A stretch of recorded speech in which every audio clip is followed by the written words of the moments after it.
Under the bracket table cover, locate the wires. Take photos to make sure you can replace them later. Under the air and water tubes. This is how the wires are configured.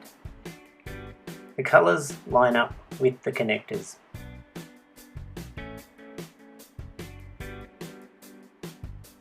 There are 6 wires and 3 air holes. If you get the air tubes mixed up, blow compressed air through to work out which tubes are which. Grab a multimeter to test for which wire or wires are broken.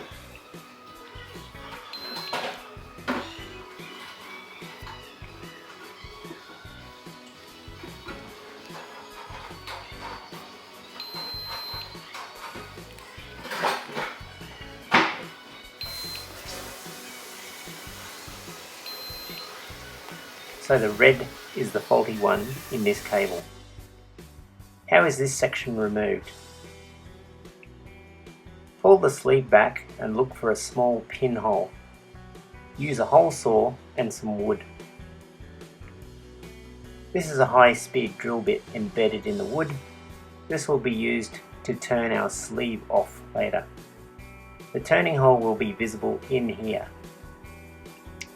This will not be stable enough. Here the pin is located in the hole. We're going to make the tool stronger.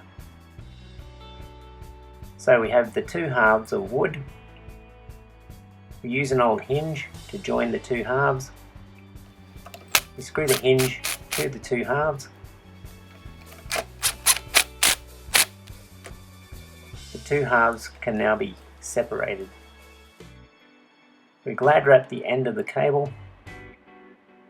We mix up some SR Ivalin acrylic. Make sure the pin is located in the handpiece cord hole. Keep the end still as the acrylic sets. Here is the molded side with the pin sticking out. We relocate the cord fitting and glad wrap over this. This is to mold the top side.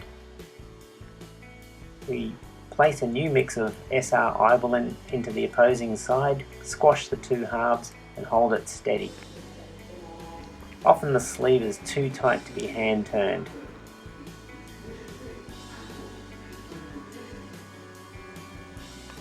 We locate the pin in the hole, close it up. The yellow ring here is made of mouthguard material. The grips onto the mouthguard material cause no damage.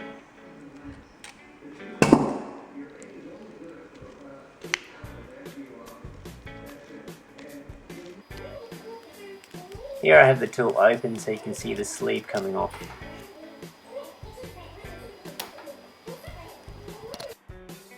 We use a pocket knife to gently prise the ring down.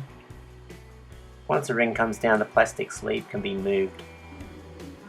Remember, the red wire was the faulty one. That one.